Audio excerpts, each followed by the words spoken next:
But the main thing is, let's just follow the Constitution.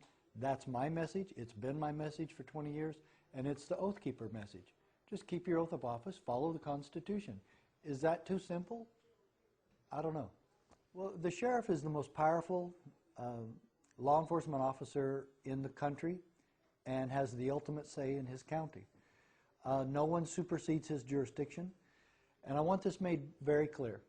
The President of the United States cannot tell your sheriff what to do. And in that same vein, none of the auxiliary departments below the President can tell the sheriff what to do. Quite to the contrary, when they're in his jurisdiction, he can tell them what to do. And I pray for the day that a sheriff in this country will arrest an IRS agent for trespassing or for trying or attempting to victimize citizens in that particular sheriff's county. The county sheriff, America's last hope, is a detailed and documented evidence, irrefutable evidence, that the sheriff is indeed the ultimate authority in his county. It talks about the history of the sheriff, talks about the duties of the sheriff, talks about the sheriff's oath of office, and then I pose a question in the book. Sheriff, will you or won't you stand against tyranny? Can you imagine any sheriff saying no, or pragmatically saying no by what he does? This is a time for action, and this is a time for sheriffs to stand up and be counted. It's time to walk tall, Sheriff. Get on board. Nancy Pelosi. Bad person or worst person? We all know this broad has been at the forefront of this anti-waterboarding crusade. Of course, at first she played it off like she was horrified when she found out about it recently. Waterboarding? Oh no, that's awful.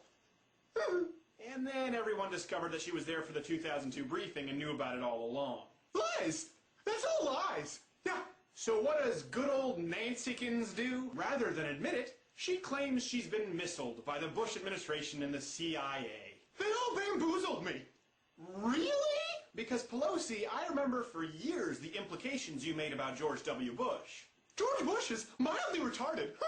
Yeah. Are you saying that's changed? You're even dumber than I thought. But what do you expect from a dame who said that the enforcement of our immigration laws is un-American? A lady who holds the title of having had her actions publicly condemned by the Pope. The Pope's a jerk! And above all else, a lady who looks like the Joker. It's all part of the plan. Here's the deal. Pelosi needs to resign.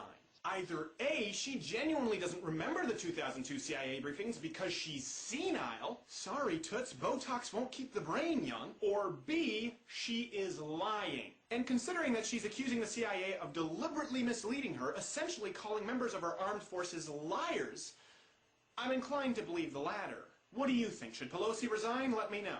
So, Nancy, you need to resign, or the people will most likely forcefully give you the boot. And God knows there are a lot of folks out there who would like to do a lot more than that to you.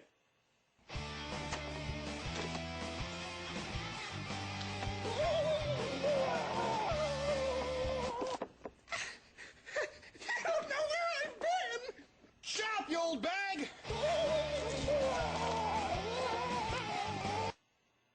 It'd be good times.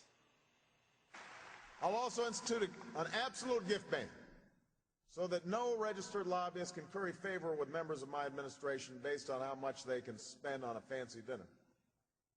I'll make our government open and transparent so that anyone can ensure that our business is the people's business. Justice Louis Brandeis once said, "Sunlight is the greatest disinfectant."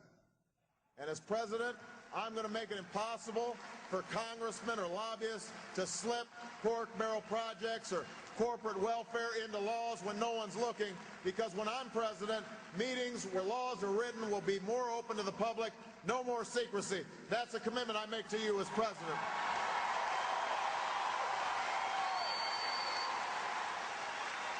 No more secrecy.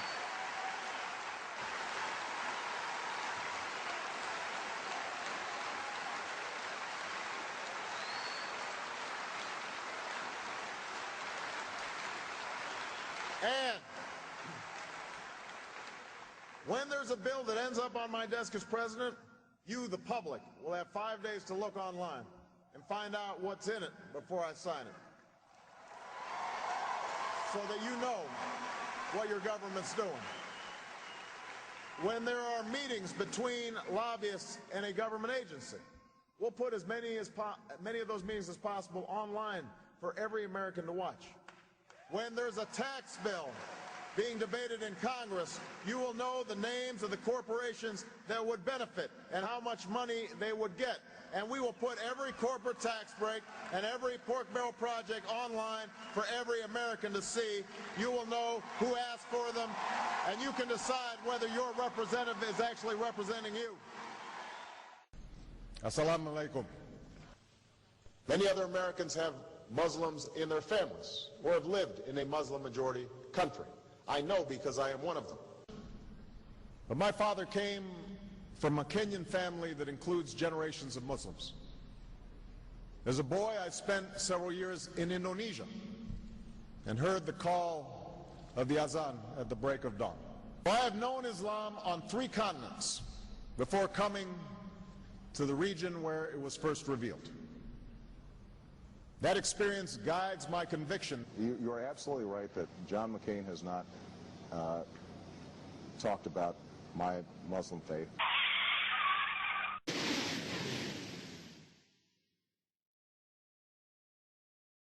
You are absolutely right that John McCain has not talked about my Muslim faith, and you're absolutely right that that has not come my Christian faith.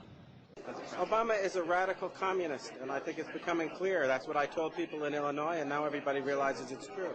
He's going to destroy this country, and we're either going to stop him or the United States of America is going to cease to exist.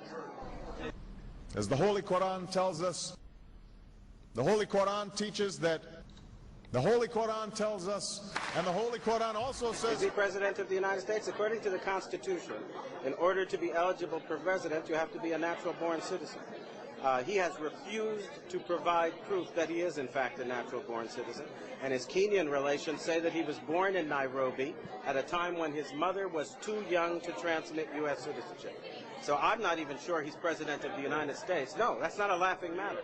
Neither are many of our military people now who are going to court to ask the question, do we have to obey a man who is not qualified under the Constitution? We're in the midst of the greatest crisis this nation has ever seen.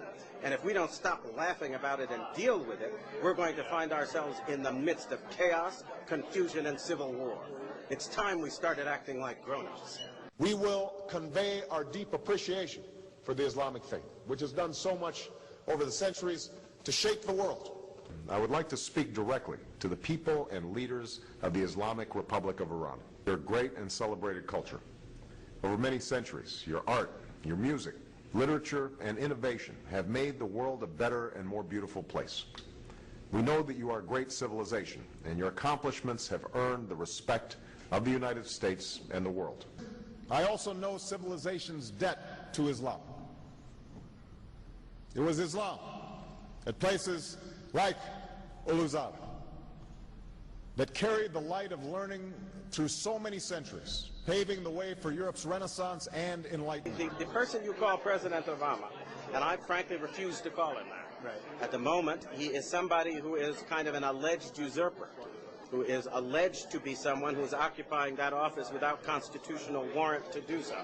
And he's rushing forward with ideas like destroying our borders, an amnesty bill that will actually have the American taxpayer footing the bill for illegals to come to this country to live, to get housing, and to get everything they want. Islam is not part of the problem in combating violent extremism. It is an important part of promoting peace.